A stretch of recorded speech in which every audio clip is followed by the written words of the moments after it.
Today, we are going to dive into a really profound story from the Quran. It's this incredible journey that explores the massive gap between what we humans can see and understand and true divine wisdom. We're talking about the story of the great prophet Musa, that's Moses, and his meeting with this mysterious sage, a man whose actions made absolutely no sense at all. So our whole story really centers on this incredibly mysterious figure who's described with these powerful words. Think about that for a second. A person who wasn't a slave to time, but was actually free from the prison of time. This was a man who was on a whole different level of knowledge. He didn't just see what is, he could see what was coming. And this is the sage that Prophet Musa was told he had to go and find. All right, so this brings us to the very beginning of our story. A deep, profound quest for knowledge. And it's led by one of the most respected figures in all of history, Prophet Musa, a leader and a guide for his people, the Bani Israel. Now, try to put yourself in his shoes for a moment. Musa spoke directly to God, and yet he's told that there's a servant of God out there who has a knowledge even deeper than his own. And his mission? He has to go seek this person out, travel, and learn, with patience. I mean, it's just such a powerful lesson in humility, right? Even for a prophet. So the kind of knowledge Musa is searching for is called ilm. And this isn't something you can just pick up from a book or a scroll. No, this is a special kind of wisdom, one that's divinely given, bestowed directly from God into the hearts of certain people. This is the treasure that Musa is on a journey to find. And the instructions for how to find this sage? They sound almost like something out of a myth, a divine riddle.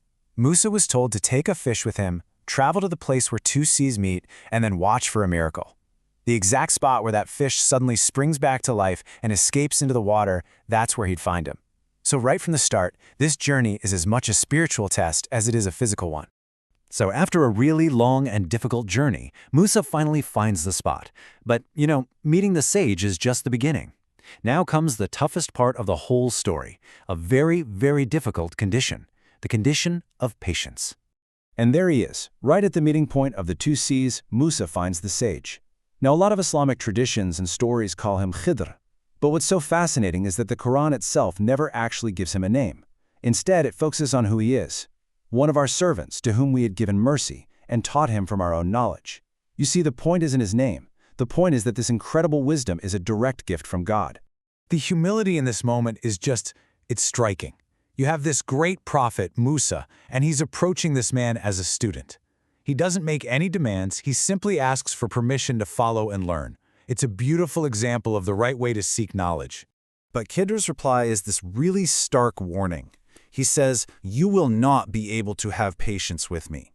And he's not boasting, he's just stating a fact. He knows that his actions, which are guided by this divine wisdom, are going to seem completely bizarre and unjust to someone who can only see what's on the surface. So the deal is set. Musa can come along, but he absolutely cannot question anything until Khidr himself is ready to explain. Okay, so the condition is set, and their journey together begins. What happens next is really the heart of the story. 3 completely baffling acts that are going to push Musa's patience to its absolute breaking point. So, their first test starts with what seems like an act of kindness. They meet these poor fishermen who, despite barely having anything themselves, offer them a free ride on their boat. But then, in a twist you just wouldn't see coming, as soon as they're out on the water, Khidr gets up and straight up breaks one of the boat's planks, damaging the only thing these people have to survive. Musa just can't hold it in. I mean, from his perspective, from any normal, logical perspective, what just happened is a total betrayal. It's just plain wrong. And his objection is immediate. It's passionate. What have you done? And Khidr's response is so calm. He's not angry. He just gives a simple reminder of the rule they agreed on. And Musa, he apologizes, and he promises he won't question him again. So they continue on their journey and they get to a town. And there, they see a group of kids playing. Khidr walks over to one boy in particular, and in an absolutely shocking moment, he takes the child's life. This is just beyond anything Musa could have possibly imagined. I mean, damaging a boat was one thing, but taking the life of an innocent child? He just burst out, calling it what it looks like, a clear, horrible crime. To him, this is pure evil.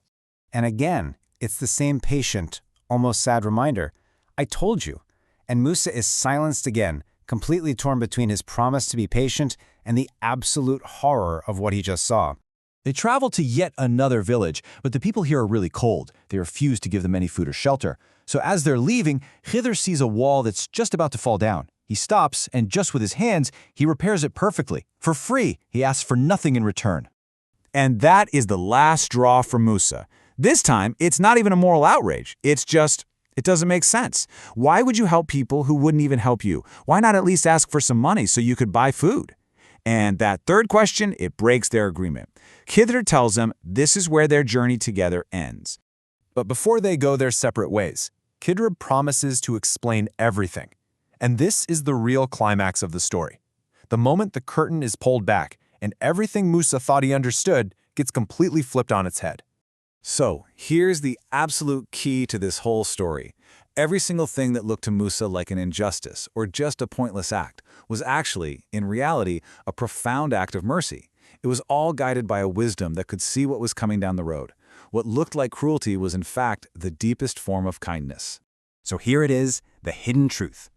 That boat, it was damaged just enough so that a tyrant king up ahead, who was stealing all the good boats, would see it and pass it by. He actually saved the fisherman's only source of income. And the boy? He was taken before he could grow up and cause his faithful, loving parents unbearable pain. God would give them a better, more righteous child in his place.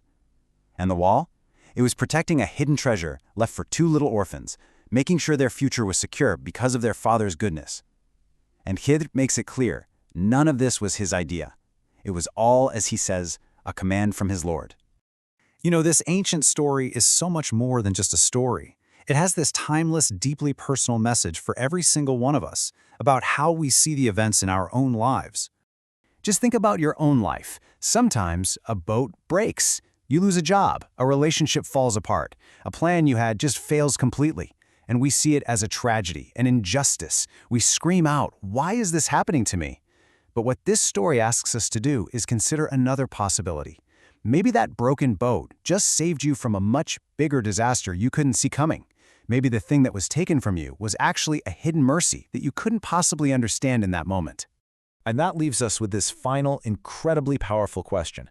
A question that really gets to the very heart of faith. When things happen that we just can't comprehend, when the world seems unfair and chaotic, what do we choose to believe in? Do we trust our own limited sight, which can only ever see the surface of things? Or do we trust in the unseen, all-encompassing knowledge of God, who sees the beginning, the end, and the incredible mercy that's woven into everything? It's a question to carry with you, long after this is over.